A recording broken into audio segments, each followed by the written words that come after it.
June 28, 2022 నాడు China space ఏజెన్సీకి అంతరిక్షం నుంచి ఒక విచిత్రమైన సిగ్నల్ అందింది. ఆ సిగ్నల్ని చూసి కేవలం చైనా మాత్రమే కాదు, ప్రపంచవ్యాప్తంగా ఉన్న స్పేస్ కమ్యూనిటీ మొత్తం ఒక్కసారిగా షాక్కి గురైంది. నిజానికి స్పేస్లో సిగ్నల్స్ని క్రియేట్ చేసే ఈవెంట్స్ చాలా ఉంటాయి.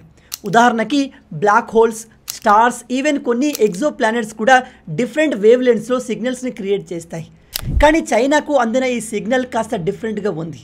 ఇది అడ్వాన్స్ సివిలైజేషన్ క్రియేట్ చేసిన సిగ్నల్ లాగా ఉంది. ఎందుకంటే చైనాకు లభించిన ఈ సిగ్నల్ ఒక నారో బ్యాండ్ సిగ్నల్. అంటే దీన్ని ఎవరో కావాలని క్రియేట్ చేసింది. ఇప్పుడు మనం ఉపయోగించే ప్రతి ఎలక్ట్రానిక్ డివైస్ నుంచి ఇలాంటి సిగ్నల్సే వస్తాయి. ప్రకృతిలో న్యాచురల్గా క్రియేట్ అయ్యే సిగ్నల్ వేవ్ లెంత్స్ అండ్ మనుషుల చేత క్రియేట్ చేయబడ్డ ఆర్టిఫిషియల్ సిగ్నల్స్ యొక్క వేవ్ లెంత్ డిఫరెంట్గా ఉంటాయి. ఇక్కడ చైనాకు అందిన సిగ్నల్స్ న్యాచురల్గా తయారైనవి కావు, వాటిని ఎవరో తయారు చేశారు. ఇప్పుడు మీలో చాలామందికి ఈ సిగ్నల్స్ని ఏలియన్స్ పంపించారా? ఏలియన్స్ నుంచి వచ్చిన సిగ్నల్స్ని చైనా క్యాప్చర్ చేసిందా అనే డౌట్ రావచ్చు. చైనా ప్రకారం దీనికి ఆన్సర్ ఎస్. నిజానికి ఇలాంటి సిగ్నల్స్ చైనాకి అందడం ఇది మూడవసారి. మొదటి 2 సార్లు వాళ్లకు సిగ్నల్స్ వచ్చినప్పుడు వాళ్ళ సిస్టంలో ఏదో ప్రాబ్లం వల్ల అలా అనిపించింది అనుకున్నారు. కానీ మూడవసారి ఈ సిగ్నల్స్ వచ్చేసరికి వాళ్ళు ఇవి ఖచ్చితంగా ఏలియన్స్ నుంచి వస్తున్న సిగ్నల్స్ అని కన్ఫర్మ్ చేశారు. కానీ చైనా విషయం మనకు తెలిసింది.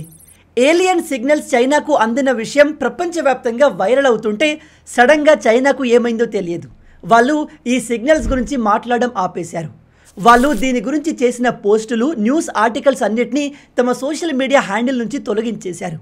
అండ్ చైనా స్పేస్ ఏజెన్సీకి చెందిన ఏ సైంటిస్ట్ కూడా ఈ విషయం పైన ఫర్దర్గా డిస్కస్ చేయడానికి ఇష్టపడట్లేదు.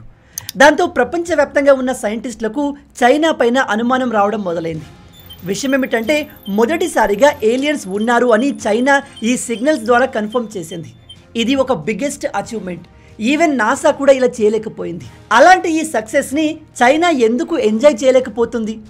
అసలు ఇక్కడ చైనా నిజంగానే ఏలియన్ సిగ్నల్స్ని కనిపెట్టిందా, లేదా వీళ్ళు కావాలనే ఇదంతా డ్రామా చేశారా? ఈ విషయాల్ని మనం ఈ వీడియోలో డీటెయిల్గా తెలుసుకుందాం. నిజానికి విశ్వంలో ఉన్న ఎక్స్ట్రా టెరెస్ట్రియల్ లైఫ్ని అంటే ఏలియన్స్ని ఫైండ్ అవుట్ చేయడానికి అమెరికా 1980 సమయంలో ఒక ఆర్గనైజేషన్ని స్టార్ట్ చేసింది. దాని పేరే సెటి. అంటే దీని అర్థం search for extra terrestrial intelligence. ఈ సంస్థ బయట విశ్వం నుంచి వస్తున్న డిఫరెంట్ టైప్స్ ఆఫ్ సిగ్నల్స్ని స్టడీ చేస్తూ ఉంటుంది. కానీ అమెరికాకు 1980 నుంచి ఇప్పటి వరకు ఎటువంటి ఏలియన్ సిగ్నల్ దొరకలేదు. కానీ సడన్గా చైనా 2022లో ఏలియన్ సిగ్నల్స్ని ఫైండ్ అవుట్ చేసినట్టుగా ప్రకటించింది. మీ అందరికీ తెలుసు, చైనా ప్రజెంట్ ప్రపంచంలోనే టాప్ డెవలప్డ్ కంట్రీగా మారింది.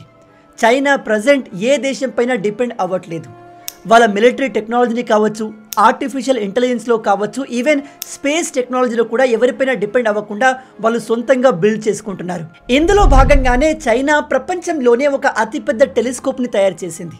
దాని పేరే fast 500 meter aperture spherical radio telescope. ఇది ప్రపంచంలోనే అతిపెద్ద టెలిస్కోప్.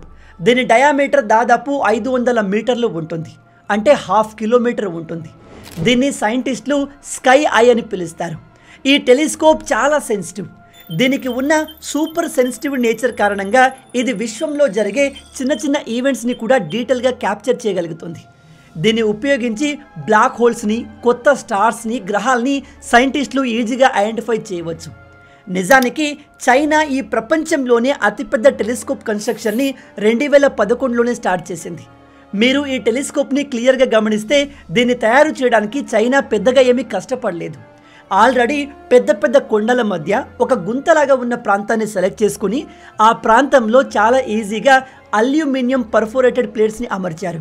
ఇది ఎలా పనిచేస్తుంది అంటే సోలార్ ప్యానెల్స్ ఎలా అయితే సూర్యుని నుంచి వచ్చే ఎనర్జీని క్యాప్చర్ చేస్తాయో సేమ్ అలాగే ఈ టెలిస్కోప్ పై ఉన్న అల్యూమినియం ప్లేట్స్ అంతరిక్షం నుంచి వచ్చే రేడియేషన్ని స్టోర్ చేస్తుంది. అయితే ఈ టెలిస్కోప్ గొప్పతనం ఏమిటంటే అంతరిక్షం నుంచి వచ్చే సిగ్నల్స్ ఏ డైరెక్షన్లో అయినా రావచ్చు. కాబట్టి ఈ టెలిస్కోప్లో ఉన్న అల్యూమినియం ప్లేట్స్ ఆ సిగ్నల్స్కి కన్వీనియంట్గా పొజిషన్ని మార్చుకునేలాగా తయారు చేశారు.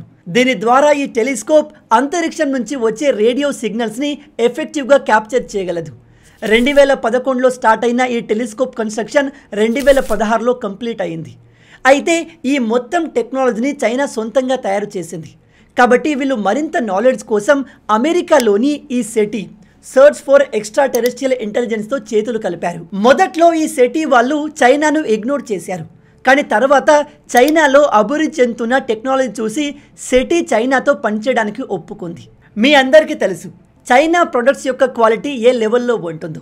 మనం చైనా వస్తువులనే నమ్మము. అలాంటిది చైనా ఇంత పెద్ద టెలిస్కోప్ని తయారు చేసింది అంటే ఇది పర్ఫెక్ట్గా పనిచేస్తుందని అమెరికా ఎలా నమ్ముతుంది? చివరికి అనుకున్నదే అయింది. మొదట్లో ఈ టెలిస్కోప్ డీప్ స్పేస్ నుంచి వచ్చే రేడియేషన్ని క్యాప్చర్ చేయడం కాదు కదా, మన సౌర కుటుంబంలోని గ్రహాల్ని కూడా ఐడెంటిఫై చేయలేకపోయింది. దాంతో చైనా టెలిస్కోప్లో ఉన్న ప్రాబ్లమ్స్ అన్నిటినీ చూసి ఈ సెటీ ముందు మీరు మీ టెలిస్కోప్ పైన ప్రాపర్గా పనిచేయండి, ఇందులో చాలా ప్రాబ్లమ్స్ ఉన్నాయి, ముందు వాటిని మీరు రెక్టిఫై చేయండి అని చైనాకు చెప్పింది. కానీ ఈ విషయం చైనాకు నచ్చలేదు. చైనా అమెరికన్ సంస్థ అయిన సెటీ చెప్పిన విషయాల్ని ఈగోకు తీసుకుంది. దాంతో వాళ్ళు సొంతంగానే ఆ టెలిస్కోప్ పైన పనిచేసేందుకు రెడీ అయిపోయారు. చైనా ఈ టెలిస్కోప్ పైన దాదాపు 3 సంవత్సరాలు కంటిన్యూగా పనిచేసి 2020 జనవరి 11 సమయంలో ఈ టెలిస్కోప్ ఇక అంతరిక్షాన్ని ఎక్స్ప్లోర్ చేయడానికి రెడీ అయిపోయింది అని అనౌన్స్ చేసింది. ఇక్కడ ఇంట్రెస్టింగ్ విషయం ఏమిటంటే చైనా తయారు చేసిన ఈ భారీ టెలిస్కోప్లో అనేక ప్రాబ్లమ్స్ ఉన్నప్పటికీ వీళ్ళు విశ్వంలో ఉన్న దాదాపు 44 కొత్త నక్షత్రాలని ఐడెంటిఫై చేశారు. ఆ స్టార్స్ నుంచి విడుదలవుతున్న ఎలక్ట్రోమాగ్నెటిక్ రేడియేషన్తో వాటిని ఐడెంటిఫై చేశారు. చైనా ఈ విధంగా కొత్త కొత్త స్టార్స్ని ఐడెంటిఫై చేయడంతో వాళ్ళలో కాన్ఫిడెన్స్ పెరిగి ఇక విశ్వంలో ఏలియన్స్ ఉన్నారా లేదా అనే విషయం పైన రీసెర్చ్ చేయడం మొదలుపెట్టారు. అయితే చైనా ఈ ఆపరేషన్ని స్టార్ట్ చేసిన కొన్ని రోజులకి ఒకసారి కాదు, 2 సార్లు కాదు, ఏకంగా 3 సార్లు వీళ్లకు విచిత్రమైన సిగ్నల్స్ అందాయి. నిజం చెప్పాలంటే ఇలాంటి సిగ్నల్స్ కోసం ప్రపంచవ్యాప్తంగా ఉన్న అనేక స్పేస్ ఏజెన్సీలు ఎన్నో సంవత్సరాల నుంచి వెయిట్ చేస్తున్నాయి. కానీ చైనా అదృష్టమేంటో తెలియదు కానీ వీళ్లకు ఒకసారి 2 సార్లు కాదు, 3 సార్లు ఇలాంటి విచిత్రమైన సిగ్నల్స్ దొరికాయి. 2022 సంవత్సరంలో చైనాలోని అతిపెద్ద టెలిస్కోప్కి 2 నారో బ్యాండ్ రేడియేషన్ సిగ్నల్స్ అందాయి. నారో బ్యాండ్ అంటే ఇవి ఆర్టిఫిషియల్గా తయారు చేయబడ్డ సిగ్నల్స్ అని అర్థం. ఈ నారో బ్యాండ్ సిగ్నల్స్ ఎక్కువగా మనం వాడే ఎలక్ట్రానిక్ డివైజ్ల నుంచి, ఎస్పెషల్లీ మొబైల్స్ నుంచి విడుదలవుతుంది. అలాంటి సిగ్నల్స్ని చైనా అంతరిక్షంలో డిటెక్ట్ చేసింది. ఇలాంటి సిగ్నల్స్ చైనాకే కాదు, ప్రపంచవ్యాప్తంగా ఉన్న ఏ స్పేస్ ఏజెన్సీకి అందినా అది ఒక గొప్ప అచీవ్మెంట్. ఎందుకంటే ఈ సిగ్నల్స్ని కనిపెట్టిన వాళ్ళు అంతరిక్షంలో ఏలియన్స్ ఉన్నారు అని 100% కన్ఫర్మ్ చేసినట్టే. చైనాకు ఈ సిగ్నల్స్ అందడంతో వాళ్ళు ఎంతో హ్యాపీ అయిపోయారు. ఆ దేశ సైంటిస్టులు ప్రెసిడెంట్ షీ జిన్పింగ్ ఒక గొప్ప విజయాన్ని సాధించినట్టు సెలబ్రేట్ కూడా చేసుకున్నారు. వీళ్ళు అక్కడితో ఆగకుండా ప్రపంచానికి మేము అందరికంటే ముందుగా ఏలియన్స్ని ఐడెంటిఫై చేశాము అని ప్రకటించేశారు. ఈ న్యూస్ బయటకు వచ్చిన వెంటనే ప్రపంచవ్యాప్తంగా వైరల్ అయింది. ఆ సమయంలో ఎక్కడ చూసినా, ఏ న్యూస్లో చూసినా చైనా గురించి, చైనా ఐడెంటిఫై చేసిన సిగ్నల్స్ గురించి మాట్లాడేవారు. మీరు ఇక్కడ ఆర్టికల్లో చూడవచ్చు, China might have detected science of alien life అని. అయితే ఇక్కడే అసలు ట్విస్ట్ మొదలైంది. ఒకవైపు చైనా తాము సాధించిన విజయాన్ని సెలబ్రేట్ చేసుకుంటుంటే, మరోవైపు కొంతమంది స్పేస్ సైంటిస్టులు చైనా ఇక్కడ అబద్ధం చెప్తుంది, వాళ్ళకు అందిన సిగ్నల్స్ ఒరిజినల్ కావు అని చెప్తున్నారు. ఇలా చెప్పేది ఎవరో ఆషామాషి వ్యక్తులు కాదు, స్వయంగా అమెరికన్ సెటీ చీఫ్ సైంటిస్ట్ అయిన డాన్. ఇతను చెప్పేది ఏమిటంటే చైనాకు లభించిన సిగ్నల్స్ ఏలియన్ సిగ్నల్స్ కాదు, ఇవి టెలిస్కోప్ చుట్టుపక్కల ఉన్న మనుషులు ఉపయోగిస్తున్న ఎలక్ట్రానిక్ డివైజ్ల సిగ్నల్స్. ఎగ్జాక్ట్గా చెప్పాలంటే ఆ టెలిస్కోప్ చుట్టుపక్కల ప్రజలు ఉపయోగిస్తున్న సెల్ ఫోన్ టవర్ నుంచి, ఎలక్ట్రానిక్ డివైస్ నుంచి వచ్చిన సిగ్నల్సే అవి అని చెప్పాడు. అయితే చైనా ఈ విషయంలో నిజంగా జెన్యూన్ అయితే అతనికి గట్టి రిప్లై ఇవ్వాలి. కానీ చైనా ప్రభుత్వం మాత్రం దానికి విరుద్ధంగా తాము కనిపెట్టిన ఆ సిగ్నల్స్ గురించి ఆ రోజు నుంచి మాట్లాడడం ఆపేశారు. దాని గురించి వాళ్ళు చేసిన ట్విట్టర్ పోస్టులు, న్యూస్ ఆర్టికల్స్ అన్నిటినీ తొలగించేశారు. దాంతో ప్రజల్లో చైనా పైన అనుమానం మరింత ఎక్కువైంది. చైనా ఇక్కడ నిజంగానే మిలియన్స్ ఆఫ్ డాలర్స్ని పెట్టి ఇంత పెద్ద శాటిలైట్ని తయారు చేసి ఏలియన్ సిగ్నల్స్ని ఐడెంటిఫై చేసి ఉంటే ఆ సిగ్నల్కి సంబంధించిన న్యూస్ ఆర్టికల్స్ని, సోషల్ మీడియా పోస్టుల్ని డిలీట్ చేయాల్సిన అవసరం ఏముంది? చైనా ఇలా చేసింది అంటే ఈ సైంటిస్ట్ ఇక్కడ చెప్పేది నిజమే అని అర్థం. చైనా మొబైల్ టవర్ నుంచి వచ్చిన సిగ్నల్ని ఏలియన్ సిగ్నల్ అనుకుని కన్ఫ్యూజ్ అయింది. అలా ఎందుకు జరిగింది అంటే చైనా ప్రపంచంలోనే అతిపెద్ద టెలిస్కోప్ తయారు చేయడంతో దాన్ని చూడడానికి చాలామంది ప్రజలు అక్కడికి వచ్చేవారు. దాంతో ఆ ప్రాంతంలో ఒక టూరిజం డెవలప్ అయింది. ప్రజలు అక్కడికి రావడం, కొద్ది సమయాన్ని గడపడం, సెల్ఫీలు వీడియోలు తీయడం చేసేవారు. అలా ఆ ప్రాంతంలో ప్రజల రద్దీ పెరగడంతో ఈ టెలిస్కోప్ చుట్టుపక్కల ఉన్న మొబైల్ టవర్ రేడియేషన్ పెరిగి ఆ టెలిస్కోప్లో క్యాప్చర్ అయింది. దాన్నే చైనా సైంటిస్టులు ఏలియన్ సిగ్నల్స్ అనుకున్నారు.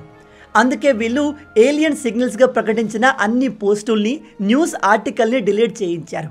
ఒక రెస్పాన్సిబుల్ దేశం ఇలాంటి మిస్టేక్ చేసి ఉంటే వాళ్ళు డేరింగ్గా ప్రపంచం ముందుకు వచ్చి ఇది మా మిస్టేక్ అని ఒప్పుకుంటారు. కానీ చైనా ఆ పని చేయలేదు.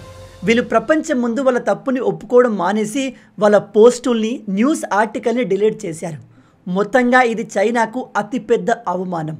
కానీ చైనాలో ఉన్న బెస్ట్ క్వాలిటీ ఏమిటంటే వాళ్ళు ఏదైనా విషయంలో హట్ అయితే దాన్ని సాధించే వరకు వదిలిపెట్టరు. ఈ ఇన్సిడెంట్ తర్వాత చైనా సైంటిస్టులు స్పేస్ ఎక్స్ప్లోరేషన్ పైన మరింత సీరియస్గా పనిచేయడం మొదలుపెట్టారు.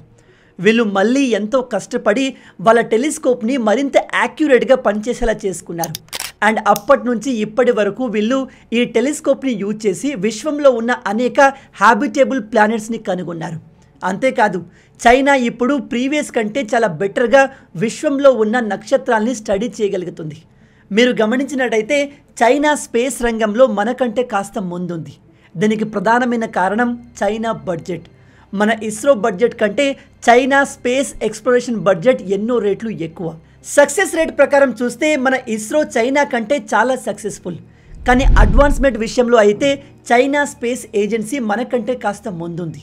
కానీ చైనా తన తప్పుల్ని ఎప్పుడు కూడా ముందుకు వచ్చి ఒప్పుకోదు. కొన్నిసార్లు తమ దేశ పరువు కాపాడుకోవడానికి అబద్ధాలు కూడా చెప్తుంది. చైనా మనకంటే ఈ స్పేస్ రంగంలో నిజంగా ముందుందా లేదా అనే విషయాన్ని కూడా మనం కన్ఫర్మ్గా చెప్పలేము. ఎందుకంటే మనం రీసెంట్ టైంలో చూస్తే చైనాకు చెందిన అనేక రాకెట్లు ఆకాశంలో పేలిపోతున్నాయి, ప్రజల ఇళ్లపైన పడుతున్నాయి. వాటికి సంబంధించిన వీడియోస్ కూడా ఇంటర్నెట్లో వైరల్ అవుతున్నాయి. కాబట్టి చైనా చెప్పే మాటల్ని మనం నమ్మలేము. దీనిపై మీ ఒపీనియన్ ఏంటి? చైనా నిజంగా స్పేస్ రంగంలో మనకంటే ముందుందా, లేదా చైనా కావాలనే తమ పరువుని కాపాడుకోవడానికి ఈ డ్రామా చేస్తుందా? ఈ అపారమైన విశ్వంలో మనుషులు మాత్రమే ఉన్నారా? ఏలియన్స్ ఉండే అవకాశం ఉందా? మీ ఆలోచనల్ని కింద కామెంట్లో చెప్పండి. మొత్తంగా ఇవే ఈ వీడియోకి సంబంధించిన పూర్తి విషయాలు. ఈ వీడియో మీకు నచ్చింది అనుకుంటున్నాను. నచ్చితే అలా ఊరికే చూసి వెళ్ళిపోకుండా వీడియోని లైక్ చేయండి. ఈ వీడియోకి నేను మీకు ఇచ్చే లైక్స్ టార్గెట్ 5000 లైక్స్. చాలా ఈజీ, సింపుల్గా చేసేయండి. మీరు కొట్టే లైక్స్కి కింద ఉన్న లైక్ బటన్ పగిలిపోవాలి.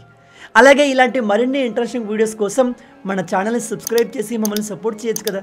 ఇది మీకు కంప్లీట్లీ ఫ్రీయే. కానీ మీరు చేసే ప్రతి ఒక్క లైక్ అండ్ సబ్స్క్రిప్షన్ మాకు మరిన్ని వీడియోస్ చేయడానికి ఒక మోటివేషన్లా ఉంటుంది. కాబట్టి వీడియోని లైక్ చేసి ఛానల్ని సబ్స్క్రైబ్ చేయడం మర్చిపోవద్దు. రాబోయే వీడియోలో ఇంకో ఇంట్రెస్టింగ్ టాపిక్తో మళ్ళీ కలుద్దాం. అంటిల్ దెన్, జై హింద్.